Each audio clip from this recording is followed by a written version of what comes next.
Hey guys, it's Nanette from Heart Baby Home. So today we're going to be looking at heart number 30, which is Tetralogy of Fallot with a few other things. The first thing I notice when I look at this heart is it's really purple. So the blood is all mixing together, and most of that is made possible from the VSD in the center. That's the ventricular septal defect, and it's basically just a large hole between the ventricles.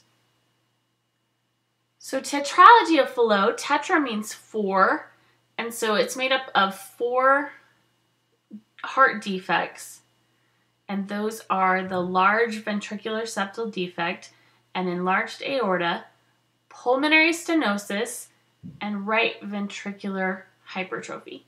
Now we've already talked about the VSD, which is the hole between the ventricles.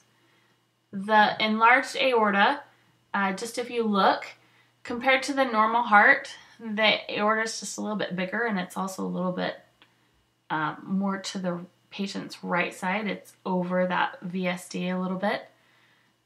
Pulmonary stenosis, that's a narrowing of the pulmonary artery near the valve. And then the right ventricular hypertrophy, hyper means excessive, like when a kid's like hyper and bouncing around. So what happens is the heart has to work extra hard, and so just like any muscle, when the muscle's working more, the muscle gets bigger. So that's what happens with the right ventricle. It works harder, and so it gets bigger, and that's not actually a good thing because then your heart will wear out faster. Okay, I see this heart also has pulmonary branch stenosis. So if you look at the pulmonary artery, it goes up out of the right ventricle, and then it branches off and goes to each lung.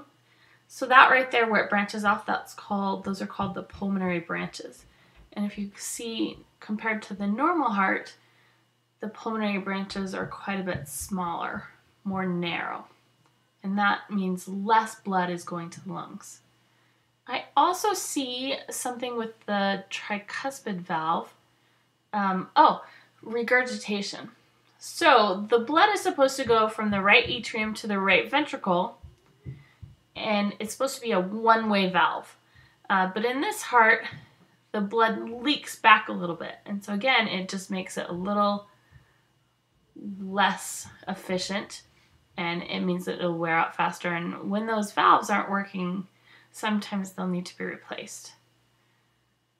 Okay, also, this heart has a pacemaker, which I'm sure you guys already know what that is, but it's basically just a device that makes sure your heart is beating regularly, almost like training wheels, where unless you need it, it doesn't really do anything, but if your heart starts skipping or having irregular heartbeats, then the pacemaker kicks in and helps you out. And that has to do more with the heart's electrical systems. So that is everything for this heart. Thank you for listening. If you appreciated this video, please click on like or subscribe below so that I can keep making more videos. That will directly help me. And if you have any questions about this heart or want me to make a new heart, you can find me at heartbabyhome.com/contact, or I'm also on Facebook and Twitter. So have a great day. Thank you. Bye-bye.